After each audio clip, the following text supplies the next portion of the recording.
Hey, it's Vicky, and today I have a book haul for you. I have not done a book haul in a really long time. In fact, I had to go back and look, and the last time I did a book haul was in the end of 2023. So, I went the whole year, 2024, without doing a book haul, which is crazy. But it's because, it's not that I wasn't buying books in 2024. I would only buy like one or two at a time, and then I would read them right away. So I just never did a book haul, but I do have some books today that, there's 7 of them. 2 of them were passed on to me from my aunt, because she's the type who will like read a book and then she just wants to get rid of it. She doesn't keep her books.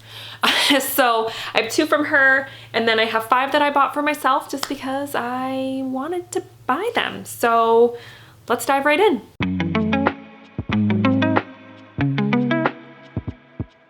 So the first book that I have for you guys is I Who Have Never Known Men by Jacqueline Hartman. And this was originally published in 1995, I believe, in France. So it is a translated work. And this is one that I've kind of seen around. I've seen people talking about it, and it just sort of sounded interesting to me.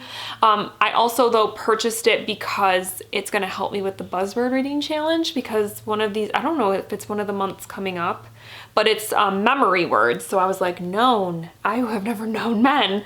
But yeah, this one is about, I think it's technically a dystopian book about these group of women who are imprisoned underground. So they have been down there for a long time, and they have no concept of time or place, or like have any memories of their life before this imprisonment underground.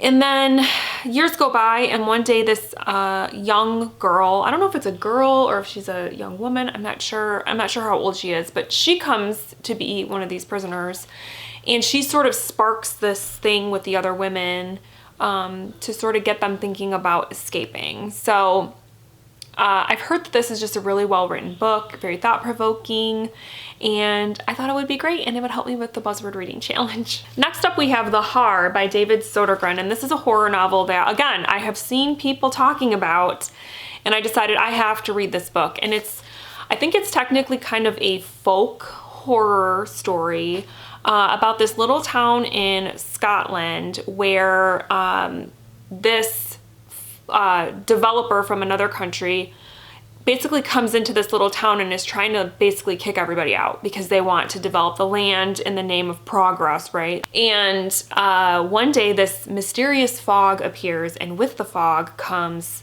some pretty scary creatures.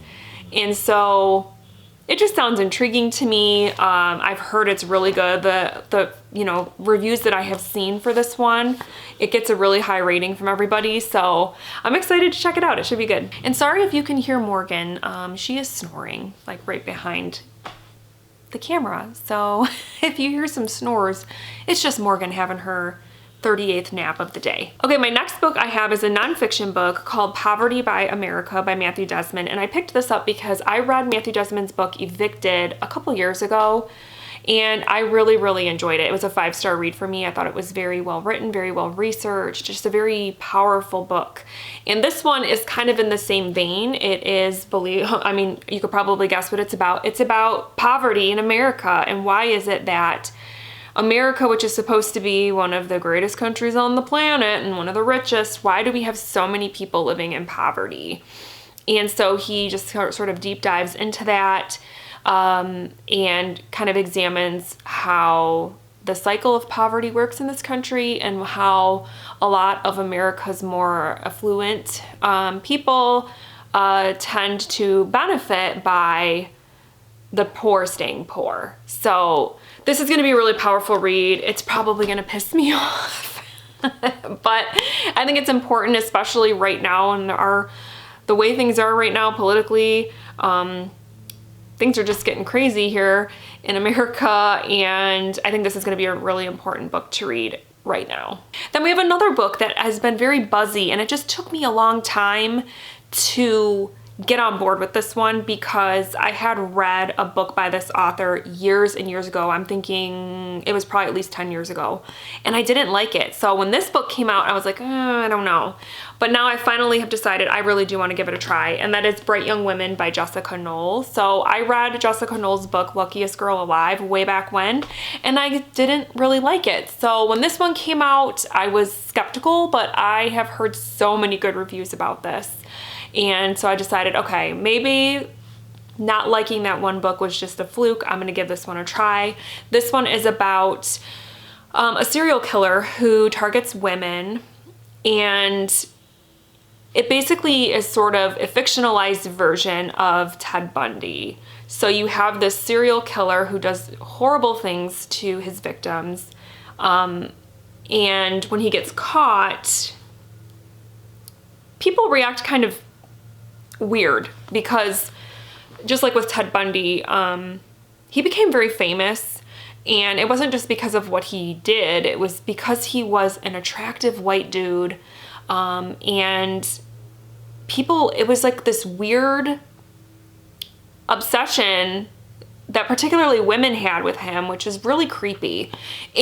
And this book kind of talks about that, how so many times in this whole sort of true crime era that the victims are often forgotten, and the serial killer is immortalized and is sort of idolized in many ways. And that's where the title of this book actually comes from, is because I can't remember if it was like the judge or if it was one of the attorneys for when Ted Bundy was on trial. They called him a bright young man, which is just weird because it's like he brutally murdered women.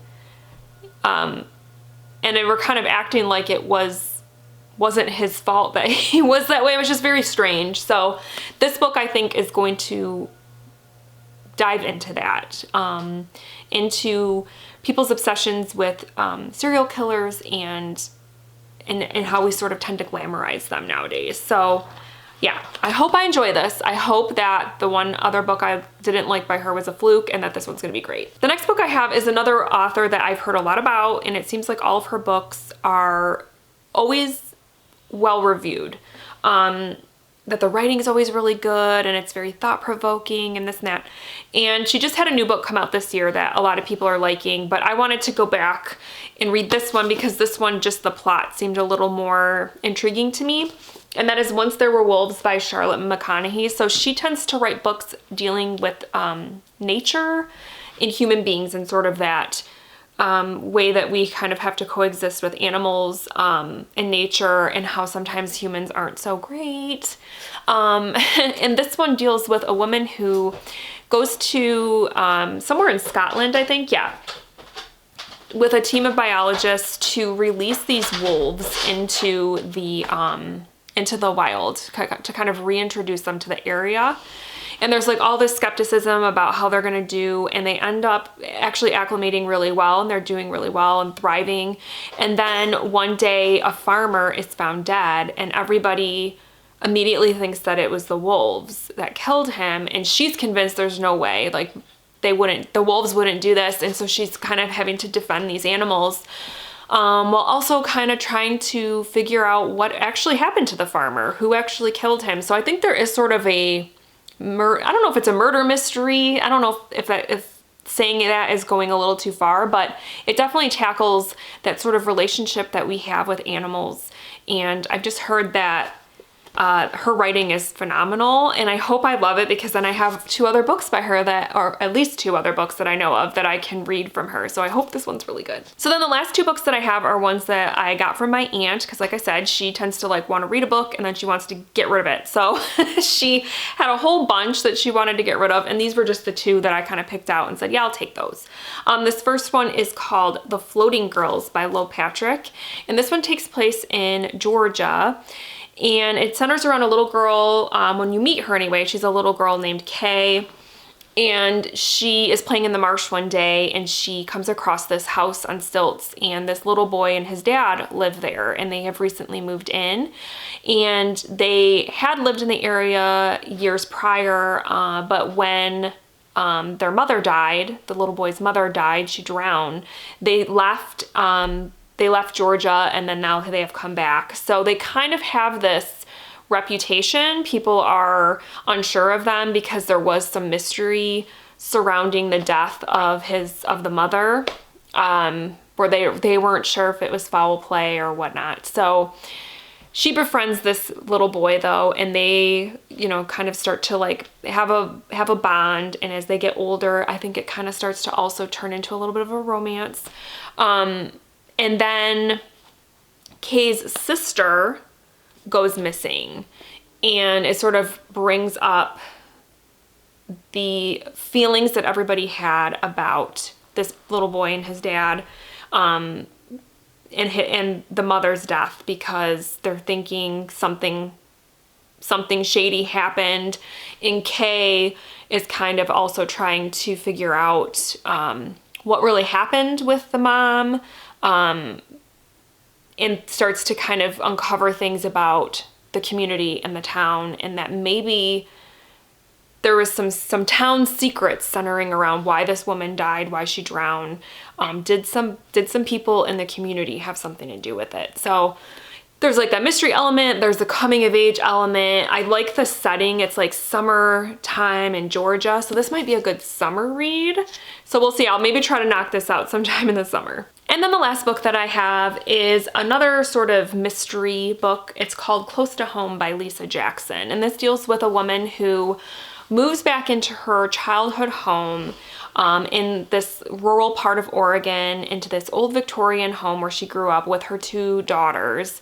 Like these types of books tend to happen, when she gets back into the house, it starts to kind of bring up all these memories about her life there with her mom, who was very cold and distant. And it also brings up feelings about how she had a half-sister who disappeared and has never been seen again. And it sort of brings all that stuff back. And then on top of that, not long after moving back into the house, teenage girls in the community start going missing. So it kind of makes her start to think, like, did something more sinister happen to her half-sister? Was she really a runaway who they've just never heard from again? Or did something bad happen to her? And did somebody in this community have something to do with it? So it has kind of that mystery element. It seems like it might be a little creepy too, just because with like the rural house in the middle of nowhere and all that stuff. It just sounds kind of cool. I feel like this book to me is just saying like fall vibes, but I could be wrong. I don't know. But I look forward to checking it out eventually. All right, so that's it, guys. That's my book haul. I hope that you have enjoyed it. And if you have read any of these books, I would love to know what you thought of them. Which one do you think I should prioritize and read first? Because I would love to know that. And yeah, that's it. I hope you guys are having a wonderful week, and I will talk with you soon. Thank you so much for watching. Bye.